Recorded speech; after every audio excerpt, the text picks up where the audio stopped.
इधर सलीम राज के बयान पर टीएस देव का बयान आया। सलीम राज का बयान दुर्भाग्यपूर्ण है। उन्होंने कहा सलीम राज जब पैदा हुए कांग्रेस का राज था, क्या सलीम राज टेररिस्ट बन गए हैं? तो देखिए टीएस देव की तरफ से ये बयान दिया गया।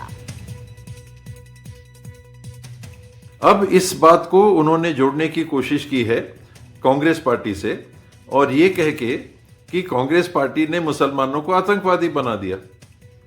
अब सलीम रजा जी के स्तर पे मैं क्या कहूं, मुझे अफसोस होता है कि स्वयं सलीम रजा जी बताएं कि इतने वर्षों तक वो कांग्रेस के शासनकाल में जन्म पाए, परवरिश पाए, बड़े हुए, वो कौन से आतंकवादी बने। आतंकवाद को अपनाने वाले विकृत मानसिकता के चुनिंदा लोग होते हैं और उसका किसी दल से, किसी सरकार से कोई ताल्लुक होना ये कतई कोई कारण नहीं होता। ज्यादा जानकारी लेंगे सैयद जुल्फिकार हमारे साथ फोन लाइन पर जुड़ गए, सीधा उनका रुख करेंगे। जुल्फिकार, सलीम रजा को हमने सुना, साथ ही टीएस देव को भी सुना, उनकी तरफ से पलटवार किया गया।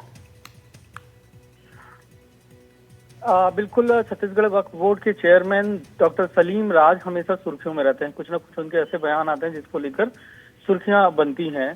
पहले भी कई तरीके के वो बयान दे चुके हैं और अभी वक्फ बोर्ड के वो चेयरमैन हैं।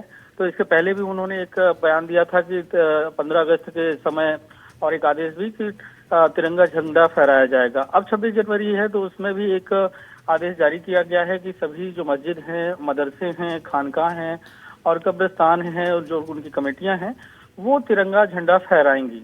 इस बात को लेकर कांग्रेस की तरफ से जो बयान आया कि ये सब जो चीजें हैं, तिरंगा फहराने की बात है वो पहले से ही फहराया जाता है और इसको जो है ना सलीम राज कहीं ना कहीं प्रोपोगंडा कर रहे हैं।